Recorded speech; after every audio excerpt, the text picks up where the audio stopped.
Telangana governor Vishnudev Varma గారు, అలాగే Andhra Pradesh governor Abdul Nadeer సాబ్, మరియు ఒరిస్సా గవర్నర్ శ్రీ హరిబాబు గారు, త్రిపుర గవర్నర్ శ్రీ ఇంద్రసేనారెడ్డి గారు, మరియు పార్లమెంట్ సభ్యులు, పెద్దలు, మాజీ పార్లమెంట్ సభ్యులు, ప్రభుత్వ సలహాదారులు కేశవరావు గారు, రాజ్యసభ సభ్యులు మిత్రుడు డాక్టర్ లక్ష్మణ్ గారు, అనేక మంది ఈ యొక్క పుస్తకావిష్కరణ కార్యక్రమంలో పాల్గొంటున్న మీ అందరికీ నేను పేరు పేరున హృదయపూర్వకమైనటువంటి ధన్యవాదాలు తెలియజేస్తున్నాను. చాలామంది పెద్దలు అంటే భారత మాజీ రాష్ట్రపతి, భారత మాజీ ఉపరాష్ట్రపతి, అలాగే ఆంధ్రప్రదేశ్ ముఖ్యమంత్రి, వారితో పాటు మాజీ చీఫ్ జస్టిస్ రమణ గారు, అలాగే కేంద్ర మంత్రి మిత్రుడు కిషన్ రెడ్డి గారు, అలాగే మరో కేంద్ర మంత్రి శ్రీనివాస్ వర్మ గారు, ఆంధ్రప్రదేశ్ మంత్రివర్యులు శ్రీ సత్యకుమార్ యాదవ్ గారు, అలాగే తెలంగాణ ఉప ముఖ్యమంత్రి, వీళ్ళందరూ ప్రసంగించిన వాళ్ళు, కోమటిరెడ్డి వెంకటరెడ్డి గారు, శ్రీధర్ బాబు గారు, వీళ్ళందరూ కూడా నా గురించి కొన్ని మంచి మాటలు చెప్పి నన్ను మీ మధ్యలో చిరకాలం ఉండే విధంగా, జ్ఞాపకం ఉంచుకునే విధంగా చేసినందుకు నేను వాళ్ళందరికీ హృదయపూర్వకమైన ధన్యవాదాలు తెలియజేస్తున్నాను. నేను ఈ పుస్తకం చాలామంది పెద్దలు పుస్తకం రాయాలని నన్ను కోరినారు, కానీ కష్టము, చాలా ఇబ్బంది అన్నాను. కానీ మీ అనుభవం చాలా ఉంది కాబట్టి మీరు మొదలు పెట్టండి అన్నారు. నాకు ఆలోచన వచ్చింది. నేను హిమాచల్ ప్రదేశ్ గవర్నర్గా ఉన్నాను. గవర్నర్గా ఉన్నప్పుడు నాతోటి భాను అనేటువంటి మా సోషల్ మీడియా అడ్వైజరు, ఆయన ఒక వీడియో ఫోన్ రికార్డ్ చేసి రోజు 3 గంటలు కోవిడ్ పీరియడ్లో నేను చెప్పడము, ఆయన రికార్డ్ చేయడం, ఆ విధంగా 4 మాసాల వరకు రికార్డు జరిగిందని నేను మీకు సభాముఖంగా తెలియజేస్తున్నాను. దాన్ని అజుషై లిపిలో రాసి దాన్నే పుస్తక రూపంలో తెచ్చినాం. సో అందువల్ల నేను ఈ సందర్భంగా ఒకటే ఒక విషయం చెప్తున్నాను. నేను ఇవాళ మీ ముందు నిలబడగలిగానంటే దానికి ప్రధానమైన కారణము డాక్టర్ మనోహర్ షిందే. ఆయన ఈరోజు కూడా కాలిఫోర్నియాలో ఉన్నాడు. డాక్టర్ మనోహర్ షిందే గారు నన్ను ఆర్ఎస్ఎస్ తీసుకెళ్ళినారు. నాకు తెలియదు, నా వాతావరణం అంతా వేరు. కానీ ఆయన తీసుకెళ్ళి నన్ను ఒక రాయిని, ఒక రప్పను, ఒక శిల్పంలాగా తయారు చేసినటువంటి నాయకుడు డాక్టర్ మనోహర్ షిందే అని మీకు మనవి చేస్తున్నాను. అందువల్ల నేను ఈ 40 సంవత్సరాల యొక్క నా రాజకీయ జీవితాన్ని కారణం ఏంటంటే ఆర్ఎస్ఎస్, రాష్ట్రీయ స్వయం సేవకే నా ప్రాణము, నా ఆత్మ, నా దేహము, నా సర్వమన్నని మీకు మనవి చేస్తా ఉన్నాను. నేను రాజకీయాలకు వస్తానని అనుకోలేదు, ఏనాడు కూడా ఊహించలేదు.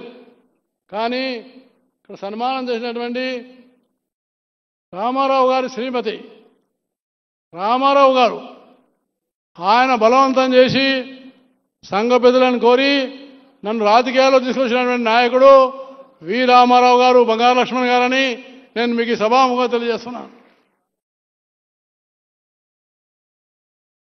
వాళ్ళే నన్ను పెద్ద చేసినారు. అలాగే నా వెంబడి ఈరోజు వేదిక మీద ఉన్న నాయకులు ఇంద్రసేన రెడ్డి గారు, హరిబాబు గారు కానీ, ఇంద్రసేన రెడ్డి గారు అయితే చాలా సందర్భాల్లో నా వెంట ఉండి అన్ని విధాలుగా నన్ను పైకి తేవడంలో తోడ్పడిన నాయకుడు ఇంద్రసేన రెడ్డి గారని నేను హృదయపూర్వకంగా మనం చేస్తున్నాను.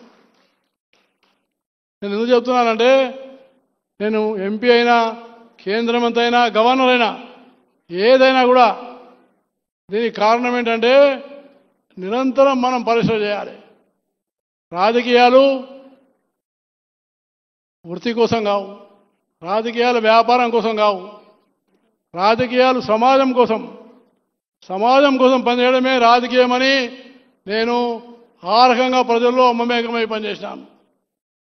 సో అందువల్ల మనందరం కూడా నైతిక విలువలను దృష్టిలో పెట్టుకొని మనం సమాజం కోసం పనిచేసేటువంటి తత్వాన్ని పెంచుకోవాలి. సమాజం ఏంటిది? సమాజం ఎవరు? పేదవాళ్ళు, దళితులు, బలహీన వర్గాల వాళ్ళు. అలాంటి వాళ్ళను మనం సముద్రణ చేసి వాళ్ళలో విద్య, వైద్యం, నైపుణ్యం ఈ మూడు తీసుకొస్తేనే నిజమైనటువంటి ఒక దేశ అభివృద్ధి జరుగుతుందని నేను నమ్ముతున్నాను. చివరిగా నేను ఒకటే చేస్తున్నాను ఏంటంటే, నాకు ఇప్పటికి గుర్తుంది ఒక పాట, తేరా వైభవ్ సదా రహేమా అమ్మదిన్ చార్ రహే న రహే. అంటే మేము 4 రోజులు ఉన్నా బతికినా వేరు, కానీ ఓ తల్లి భారతమాత నీ వైభవం కోసమే మేము ఉన్నామని చెప్పేసి ఆ ఆలోచన మన మనసులో రావాలని నేను మీ అందరికీ హృదయపూర్వకంగా మనం చేస్తున్నాను. తేరా వైభవ్ సదా రహేమా అమ్మదిన్ చార్ రహే న రహే. ఈ యొక్క భావన దేశంలో 140 కోట్ల మంది తీసుకురావడమే నా మనసులో ఉన్న భావన అని మీకు హృదయపూర్వకంగా తెలియజేస్తూ, చాలామంది పెద్దలు వచ్చినారు. ఒకరిద్దరు పేర్లు చెప్పలేను నేను, కానీ ఇక్కడ కూర్చున్న నా ముందున్న ప్రొఫెసర్ ఇనాక్ గారు, ఆయన దాదాపు 87 సంవత్సరాల పెద్ద మనిషి. కానీ 10:30 నుంచి ఆయన కూర్చొని కదలకుండా ఇప్పటిదాకా కూర్చున్నానంటే నిజంగానే ఆయన ఎంతో రుణపడి ఉన్నాను మీకు మనం చేస్తున్నాను. ప్రొఫెసర్ మనోహర్ ఉన్నారు, అలాగే మా పెద్దలు సత్యనారాయణరావు గారు ఉన్నారు. వాళ్ళందరూ కూడా 80 దాటిన వాళ్ళే. అలాగే చాలామంది ఐఏఎస్ వాళ్ళు, డాక్టర్సు, ప్రొఫెసర్సు, అనేక మంది రాజకీయ నాయకులు అందరూ కూడా వచ్చిన వీళ్ళందరికీ పేరు పేరున, అలాగే నా కుటుంబ సభ్యులు చాలామంది నా కుటుంబ సభ్యులు ఇవాళ వచ్చి నన్ను ఆశీర్వదించినందుకు వాళ్ళందరికీ నేను హృదయపూర్వకంగా ధన్యవాదాలు తెలియజేస్తున్నాను. అలాగే నా జీవితంలో నాకు చాలా అండగా ఉండి నాకు అన్ని రకాలుగా నేను ఇంత ఎదగడానికి కారణం ఏంటంటే భారతీయ జనతా పార్టీ కార్యకర్తలని నేను మనసారా నమ్ముతున్నాను. ఆ కార్యకర్తల వల్లనే, ఆ కార్యకర్తల యొక్క సహాయం వల్ల, వాళ్ళ యొక్క కృషి వల్ల, వాళ్ళు చేసినటువంటి సహాయం వల్లనే నేను ఇవాళ కేంద్ర మంత్రి, గవర్నర్ కాగలిగాను. కాబట్టి నేను ఎప్పుడు కూడా కార్యకర్తలను మర్చిపోనని, కార్యకర్తలే నా ఆస్తి అని నేను ఈ సభాముఖంగా తెలియజేస్తున్నాను. నేను నా ఇంట్లో తిన్న చాలా తక్కువ, కార్యకర్తల ఇంట్లో తిన్నాను, కార్యకర్త ఇంట్లోనే ఉన్నాను ఎక్కువ. కాబట్టి అలాంటి కార్యకర్తలు వాళ్ళకు నేను ఎంతో రుణపడి ఉన్నానని నేను ఈ సభాముఖంగా తెలియజేస్తూ, అలాగే నా శ్రీమతి వసంత కూడా నా జీవితంలో అనేకమైనటువంటి మార్పులు తెచ్చినటువంటి వసంతకు నేను చాలా రుణపడి ఉన్నాను మనం చేస్తున్నాను. ఏ రోజు కూడా నన్ను ఒక్కరోజు కూడా నా శ్రీమతి ఇక్కడ తీసుకుపో, ఇక్కడ తీసుకురా, నాకు ఇది కావాలని చెప్పి అడిగినటువంటి ఒక్క రోజు లేదు. నన్ను చాలా విషయాల్లో స్వచ్ఛత విషయంలో, అలాగే ఆహారం విషయంలో అనేక విషయాల్లో నాకు పాఠం నేర్పించి నన్ను దారిలో తెచ్చినటువంటి ఒక నా సతీమణి వసంత గారికి నేను ఎంతో రుణపడి ఉన్నానని నేను మీకు మనవి చేస్తా ఉన్నాను.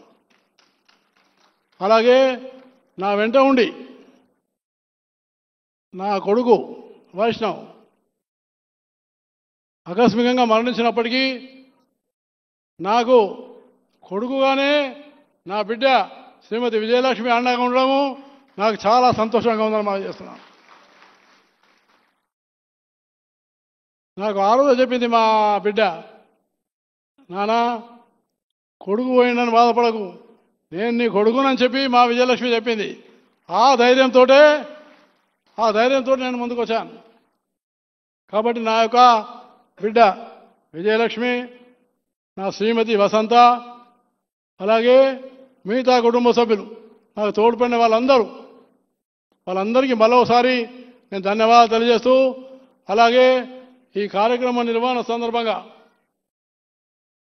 అలయబలయ కమిటీ యొక్క నాయకులు ఈ కార్యక్రమాన్ని ఇంత పెద్ద ఎత్తున ఇంతమందిని ఆహ్వానించి పిలిచినటువంటి ఒక అలయబలయ కమిటీ నాయకులు మిత్రుడు రామచంద్ర రెడ్డి గారు, చింతల రామచంద్ర రెడ్డి గారు,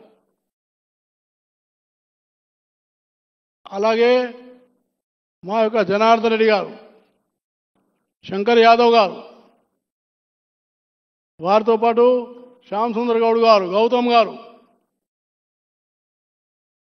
ఇంకా కమిటీలో ఉన్నటువంటి డాక్టర్ సత్యం గారు, జిగ్నేష్ గారు, మిగతా అందరికీ కూడా ఈ కమిటీ కూడా నేను హృదయపూర్వకమైనటువంటి ధన్యవాదాలు తెలియజేస్తూ, మళ్ళీ ఒకసారి తెలంగాణ గవర్నర్ వారు విశేషంగా ఈ కార్యక్రమానికి విచ్చేసి నన్ను ఆశీర్వదించేందుకు వారికి, వేదిక మీద ఉన్న నాయకులందరికీ నేను పేరు పేరున హృదయపూర్వకమైన ధన్యవాదాలు తెలియజేస్తూ, బాపిరాజు గారు ఉన్నారు, నేను చూడలేదు. బాపిరాజు గారు భారతీయ జనతా పార్టీ కాదు, ఆయన కాంగ్రెస్ పార్టీలో మాజీ మంత్రి. అయినా బాపిరాజు గారు నా మీద ప్రేమతోటి ఉదయం నుంచి ఇప్పటిదాకా కూర్చున్న నాయకుడు బాపిరాజు గారు. గంగరాజు గారు కూడా ఉండిపోయినారు ఇప్పటిదాకా. అంటే ఆ రకంగా ఆంధ్ర, తెలంగాణ అన్ని ప్రాంతాల నుంచి వచ్చినటువంటి నాయకులందరికీ నేను పేరు పేరున హృదయపూర్వకమైనటువంటి మళ్ళీ ఒకసారి ధన్యవాదాలు తెలియజేస్తూ సెలవు తీసుకుంటాను. జై హింద్.